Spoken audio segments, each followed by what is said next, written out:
Hello friends, मी स्वाती पदार्थ recipes मराठीमध्ये तुम्हा सर्वांचं अगदी मनापासून स्वागत करते। आज मी तुमच्यासाठी अगदी झटपट होणारे आणि त्याचबरोबर पोट देखील भरणारा नाश्ता घेऊन आलेली आहे। तुम्ही याला नाश्ता म्हणून देखील खाऊ शकता किंवा जेवण म्हणून देखील खाऊ शकता। हा नाश्ता आपण दुधीने बनवणार आहोत, त्याकरिता हा नाश्ता अगदी हेल्दी आहे। रेसिपीला सुरुवात करण्या अगोदर एक छोटीशी विनंती आहे, जर तुम्ही माझ्या चॅनलवर नवीन असाल तर माझ्या चॅनलला तुम्ही सबस्क्राइब करू शकता। सोबतच बेल आयकॉनवरही क्लिक करा, जेणेकरून आठवड्यातून 3 वेळेस मी अशाच नवनवीन रेसिपी तुमच्याकरिता आणत असते, त्याचे नोटिफिकेशन तुम्हाला सर्वात प्रथम मिळतील। चला तर मग रेसिपीला सुरुवात करूया। सर्वप्रथम इथे मी अर्धा किलोचा दुधी भोपळा घेतलेला आहे। याचे आपण 2 भाग करून घेऊया आणि याची सालं काढून घेऊ। हा दुधी भोपळा मी स्वच्छ धुवून घेतलेला आहे। दुधी भोपळ्याची सालं काढून झाली की हा दुधी भोपळा आपल्याला किसणीच्या साहाय्याने छानपैकी किसून घ्यायचा आहे। इथे मी हा भोपळा छान किसून घेतलेला आहे, तुम्ही पाहू शकता। सर्वप्रथम आपण यामध्ये घालणार आहोत 4 वाटी गव्हाचे पीठ। आपल्याला लागेल तसं पीठ आपण नंतर देखील ॲड करायचं आहे आणि त्याच हिशोबाने आपल्याला मसाले देखील घालायचे। आपले पराठे छान मऊ व्हावे आणि एक छानसा फ्लेवर यावा याकरिता अर्धी वाटी बेसन आपल्याला यामध्ये घालायचे। मसाल्यामध्ये सर्वप्रथम आपण यामध्ये घालणार आहोत एक अर्धा चमचा हळद, सोबतच यामध्ये जाईल 1 चमचा भर जिरेपूड, त्याचबरोबर 1 चमचा भर मी धनेपूड देखील यामध्ये घातलेली आहे आणि तिखटाकरिता मी यामध्ये 1.5 चमचा लाल मिरची पावडर घालणार आहे। तुम्ही तिखट तुमच्या आवडीप्रमाणे कमी जास्त करू शकता। आता चवीप्रमाणे मीठ देखील घालूया।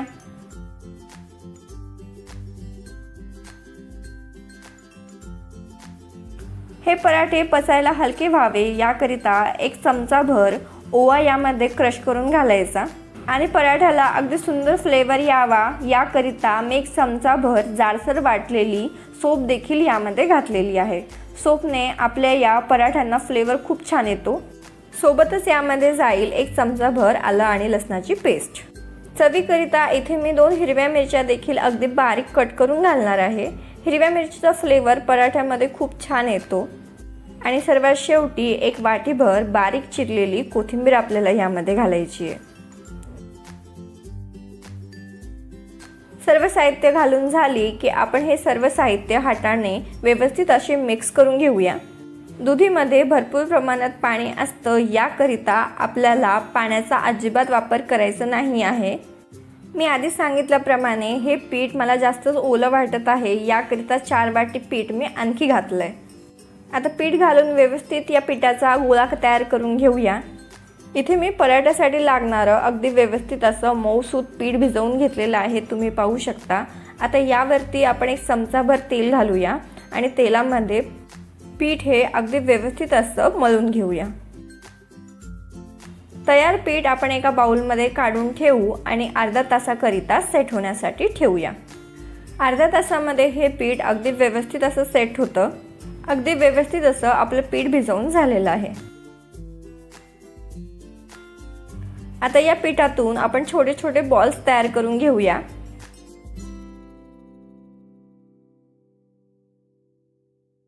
या पद्धतीचे बॉल्स मी तयार करून घेतलेले आहेत। आता हे बॉल्स आपण सुक्या पिठामध्ये घोलून घेऊ आणि थोडं थोडं सुकं पीठ लावत पातळ असे पराठे आपण लाटून घेऊया। इथे मी छान पातळ असे पराठे लाटून घेतलेले आहेत, तुम्ही पाहू शकता। आता आपण पराठे भाजून घेऊ। पराठे भाजून घेण्यासाठी इथे मी तवा छान गरम करून घेतलेला आहे। गरम तव्यावरती हा पराठा आपण टाकून घेऊ आणि मोठ्या आचेवर हा पराठा आपण भाजून घ्यायचा आहे। 1 मिनिट हा पराठा वाफला की आपण याची बाजू पलटवून घेऊया आणि आपण याला तूप किंवा तेल काहीही लावू शकतो आणि दुसऱ्या साईडने देखील 2 मिनिटे हा पराठा भाजून घेऊन आपण पलटवून घेऊया। दुसऱ्या साईडने देखील आपण छानपैकी तेल किंवा तूप लावून घेऊ। मोठ्या आचेवर जवळपास 2 ते 3 मिनिटे लागतात आणि 2 ते 3 मिनिटांमध्येच आपले इथे अगदी परफेक्ट असे दुधीचे पराठे बनून तयार होतात। पराठा आपल्याला मोठ्या आचेवरच भाजायचा आहे, जेणेकरून हा मऊ आणि अगदी लुसलुशीत होतो। इथे आपला दुधीचा पराठा बनून तयार आहे। याच पद्धतीने आपण सर्व पराठे बनवून घेऊया। तुम्ही बघू शकता हे दुधीचे पराठे अतिशय मऊ आणि लुसलुशीत होतात। मी याला दही आणि लोणच्या बरोबर सर्व केलेला आहे। तर हे दुधीचे पराठे तुम्ही एकदा नक्कीच ट्राय करून बघा आणि कसे वाटले कमेंट बॉक्सद्वारे आम्हाला कळवा। आजची ही रेसिपी आवडली असेल तर व्हिडिओला लाईक करा, तुमच्या फ्रेंड्स आणि फॅमिली सोबत देखील शेअर करा। माझ्या चॅनलवर नवीन असाल तर चॅनलला पटकन सबस्क्राइब करा। लवकरच भेटूया अशाच एका नवीन रेसिपी सोबत।